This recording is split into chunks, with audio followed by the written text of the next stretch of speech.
আসসালামু আলাইকুম, আমি তানভীর ইসলাম। এখন আমি দেখাবো কিভাবে আপনার ইউটিউবের যে কি বলে যে ডার্ক থিমটা অন করবেন। ঠিক আছে, তো এটার জন্য প্রথমে ইউটিউবে অ্যাপে চলে আসবেন। তারপরে দেন আপনার যেটা করবেন সেটা হলো যে লগোটা দেখতে পাবেন, এখানে ক্লিক করবেন। ঠিক আছে, তারপরে আপনার যেটা করবেন সেটা হলো একটু নিচে চলে যাবেন, আপনার সেটিং পেয়ে যাবেন।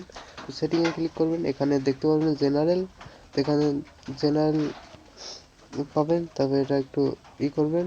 এখানে জেনারেলে যদি না পান সেক্ষেত্রে আপনারা যেটা করবেন, জেনারেলে পেয়ে যাবেন, একটু স্ক্রল করবেন। জেনারেলে যদি পেয়ে যান সামনে পেজে এখানে দেখবেন ডার্ক থিম। ঠিক আছে, তো এটা এনেবল করে দিলে আপনার ডার্ক থিমটা অ্যাপ্লাই হয়ে যাবে। ঠিক আছে, তো এটাই ছিল ভিডিও, আশা করি বুঝতে পারছেন। আবার যদি আপনারা সেমভাবে যদি আপনারা এটা অফ করতে চান তাহলে আবার এই যে সেমভাবে আপনার লগোতে ক্লিক করবেন, তারপর এখানে আবার সেটিংয়ে আসবেন, এখান থেকে সেটিংয়ে যাবেন, তারপর এখান থেকে যেটা করবেন সেটা হলো যে ডার্ক থিমটা এটা ক্লিক করবেন, এটা অফ হয়ে যাবে। তো এইভাবে আপনারা ডার্ক থিম এনেবল এবং ডিসেবল করতে পারেন। আশা করি বুঝতে পেরেছেন। কোনো সমস্যা থাকলে আমাকে কমেন্ট বক্সে জানাবেন, আমি ইনশাল্লাহ সমাধান দেওয়ার চেষ্টা করবো। আজকে ভিডিও পর্যন্ত, ধন্যবাদ সবাইকে।